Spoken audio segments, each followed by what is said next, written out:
Welcome to the Deep Dive. Today, we're tackling single sign-on solutions, SSO. Yep, a hot topic. Lots of choices out there. Exactly. And if you're, a developer, maybe DevOps, or an architect, you're probably trying to figure out the best fit. Streamlining access, securing things properly, it's critical. So our mission today is to help you navigate that. We'll be looking closely at three specific options: Authentik, Keycloak, and Authelia. Three quite different approaches, actually. Right. We want to give you a really practical comparison, get you up to speed quickly but thoroughly. Get beyond just the names and logos. Okay, let's unpack this. Right, because, just knowing about SSO isn't really enough, is it? No, not at all. The value is in understanding the, let's say, the why behind them. Why certain features exist, how they actually impact your day-to-day. And which one really clicks with what you're trying to achieve. Exactly. It's about making a confident choice, saving you headaches down the line. Absolutely. Yeah. So first up, Authentik. When I looked into this one, the first thing that struck me was, well, it feels new. It does. It's got that modern, sleek interface, very user-friendly feel right off the bat. Yeah, it presents itself as open source, and the interface is really clean. If you want something that feels contemporary and intuitive. Authentik seems to nail that, but it's not just cosmetic. No, definitely not. What's going on technically? Well, what's fascinating here is how it's really geared towards modern app development. It supports the basics, SAML, LDAP for compatibility. Okay, be essential. But it really shines with its OpenID Connect implementation. OIDC. That's key for today's single-page apps, mobile clients. Right, things that need more dynamic session handling. Precisely. We're talking secure refresh tokens, proper session management, fine-grained consent, stuff that older protocols, frankly, can struggle with unless you build a lot of custom logic. Okay, so it understands the flow of modern web apps. Exactly. And that carries over to how you deploy it. It's designed to be container native. So Docker, Kubernetes friendly. Very much so. That makes life easier for DevOps teams. Easier setup, easier scaling, fits right into CI/CD pipelines. And developers. Is it easy to work with? Yeah, the API is developer-friendly. Less time fighting the identity system, more time, actually building the application features. So it sounds like if you're maybe a startup or a small to medium-sized team, especially in DevOps, looking for agility. Authentik could be a really strong contender. Modern feel, modern tech. But there's always a but, isn't there? Well, yeah, a practical point. It's quite comprehensive, and that means it can be a bit resource hungry. Okay. How hungry? You're generally looking at needing at least 2 gigabytes of RAM, maybe more depending on the load. 2 gigabyte minimum. Why is that? Is it the Java thing? It can be tied to the underlying tech stack, yeah. Could be the JVM or just the services needed to provide that rich UI and feature set. So not a deal breaker for everyone, but if you're running on really tight resources like a small VPS. It's definitely something you need to factor in. Plan your infrastructure, your budget.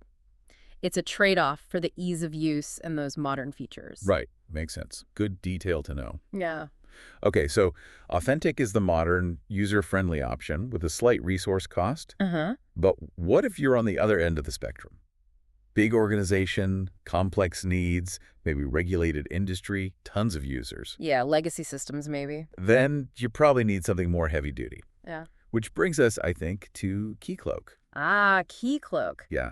The enterprise player. And here's where it gets really interesting for those larger, more complex scenarios. Definitely. I mean, first off, it's backed by Red Hat. That immediately tells you something about its target audience and robustness. Right. Corporate backing means stability, support, long-term vision, usually. Exactly. And the feature set reflects that. It's incredibly comprehensive. We're talking SSO, obviously, but also really deep multi-factor authentication. MFA is table stakes now. Yeah. But you're saying Keycloak goes deeper. Yeah, lots of methods supported, FIDO2, OTP. You can even plug in custom authenticators.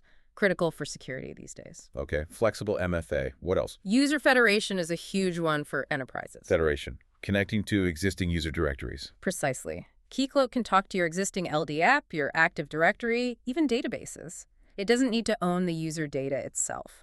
So it acts as a central broker, pulling identity from where it already lives. Exactly. Single source of truth, which is vital for compliance and just managing large user bases across old and new systems. That sounds powerful for places with established IT. And it gets better. It has these service provider interfaces, SPIs. Basically, you can write your own code to connect Keycloak to almost anything. Obscure legacy systems, custom APIs, whatever you've got. Wow, okay. That level of customization sounds like it unlocks a lot. It really does. So if we connect this to the bigger picture, Keycloak is clearly built for serious, large-scale deployment. Where security, flexibility, managing complex user groups, maybe multi-tenancy, that's all paramount. Absolutely. Think big banks, healthcare systems, government agencies, environments with hundreds of thousands of users, complex compliance rules, tons of applications. Right. Keycloak is engineered for that scale. Granular control, auditing, it's all there. Its core strengths are definitely scalability and that deep customization. So perfect for large, complex environments like finance or healthcare, as you said. Hmm. But again, the trade-off. All that power must come at some cost. It does. The main challenge with Keycloak is that it's, well, heavier. It's Java-based. Okay. And Java means? It generally means a larger resource footprint compared to something written in, say, Go or Rust. It runs on a JVM, which needs tuning memory management. So setup and maintenance might be more involved. Can be, yeah. Initial configuration takes more effort, and getting peak performance often requires specific Java tuning skills. It needs more infrastructure resources and probably more skilled admin time to keep it running smoothly under load. So it's a commitment. Yeah. Powerful, but requires investment in setup and ongoing management. That's a good way to put it. It's an enterprise tool with enterprise requirements. Okay, that paints a clear picture. Now let's pivot completely. We've had modern and sleek with Authent, Authentik, powerful and complex with Keycloak. What if you need the opposite? Simple and lean. Exactly. Limited resources, maybe just basic SSO and 2FA needed, no desire for complexity. That brings us to Authelia. Right, Authelia, the lightweight contender. It's Go-based. And Go usually means fast and efficient, doesn't it? Bingo! That's Authelia's whole appeal. It's designed for speed and incredibly low resource usage. Compiles to a single binary minimal overhead. So perfect for like a Raspberry Pi or a tiny cloud instance. Potentially, yeah. Or just any environment where you're really watching your RAM and CPU usage. It integrates neatly with reverse proxies, too, like Trafic. How does that work?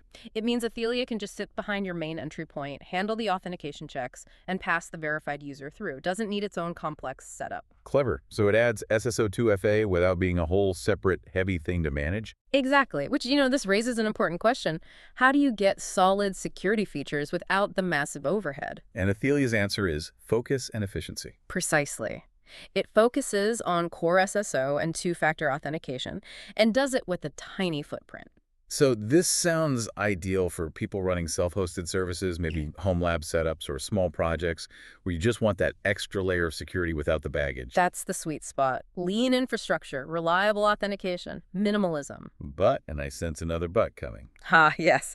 The caveat is inherent in its design. Because it's so lean, it lacks the advanced features and the polished admin interface you'd get with Keycloak. Okay, so no deep user federation like Keycloak, no complex role policies. Not really, no. You don't get the granular controls, the extensive auditing, the rich UI for managing everything. It provides SSO and 2FA robustly and efficiently, but that's pretty much its scope. So its strength simplicity is also its limitation compared to the bigger tools.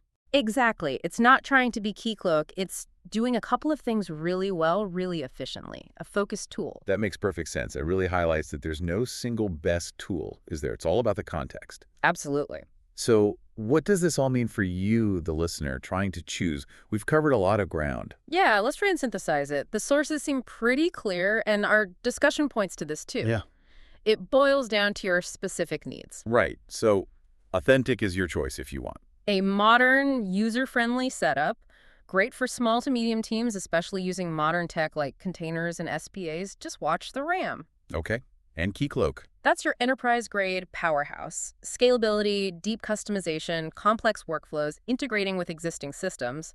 But be prepared for the heavier setup and management. Got it. And Authelia. Lean, simple, low resource. Perfect for self-hosted stuff. Basic SSO2FA needs where efficiency is absolutely key. Right. Don't expect tons of advanced features. So the main takeaway seems to be match the tool to your scale, your team skills, your technical environment, and your workflow complexity. Couldn't have said it better myself. There's no single best option here, only the best fit for your specific project and constraints. Really think about what you actually need versus what sounds nice to have. That's a crucial distinction. Well, this has been a great deep dive into these SSO solutions. Thanks for breaking it down. My pleasure. Hopefully it helps people navigate the choices. I'm sure it will. Thanks everyone for joining us. We hope exploring Authentik, Keycloak, and Authelia has given you some clarity. Yeah, helped you map out the landscape a bit. And as you mull over these options, here's something else to consider, perhaps a final thought. Beyond just the tech specs we discussed, think about your team. Ah, the human factor. Right. What are their existing skills? Do they know Java well for Keycloak tuning? Are they more comfortable with quick Go deployments like Authelia? And what's your long-term plan for maintaining this thing? That's a really important point. The initial setup is one thing. Keeping it running securely and efficiently year after year is another. Exactly. So how might those factors, team skills, long-term maintenance, influence your final choice between that feature-rich powerhouse, the sleek modern option, or the lean, simple provider? Something to definitely chew on. Absolutely. Food for thought. Until next time, keep exploring.